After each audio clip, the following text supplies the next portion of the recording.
Chiang Kai-shek Memorial Hall is a key stop for many who visit Taiwan, but some think statues like this one, built to pay respect to the island's former leader, should be removed.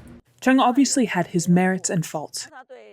It's undeniable that he built a lot of infrastructure for Taiwan, and his son Chiang Ching-kuo also did a lot for Taiwan.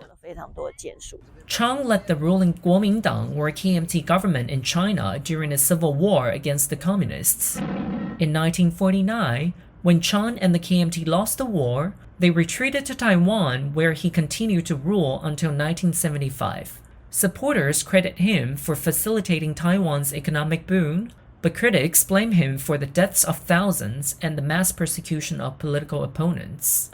Statues of Chiang are still scattered around the island. The ruling Democratic Progressive Party, or DPP, wants to remove them all, just weeks ahead of the inauguration of a new president.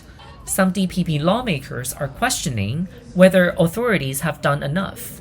So far, fewer than 200 statues have been removed over the last 8 years.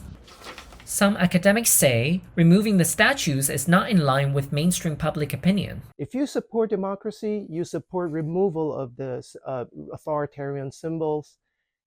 And what's interesting is that this narrative does not capture probably a big chunk of Taiwan's population's ideas about it. I think we should keep the memorial as it is, because it's just a product of history. But for Fred Chin, this issue is not just political, it's personal.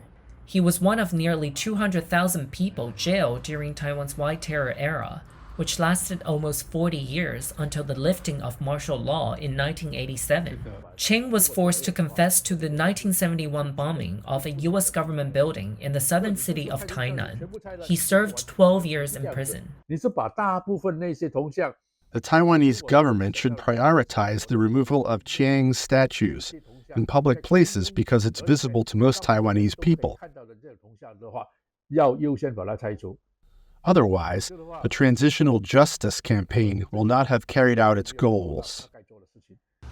Since 2018, Taiwan has been investigating injustices committed on the island between 1945 and 1992. Many cases were found to be wrongful convictions, including Chin's case. The opposition KMT accuses the ruling party of imposing its ideology and interpretation on history on the public. We are happy to see different historical elements being made available for the public, and we don't support the removal of specific individuals or things from Taiwan's history based on a specific type of ideology. While Taiwan's residents continue to debate the best way to handle Chiang's legacy, some of his statues will be preserved at this lakeside park in Taoyuan City, next to his mausoleum. William Yang, VOA News, Taipei, Taiwan.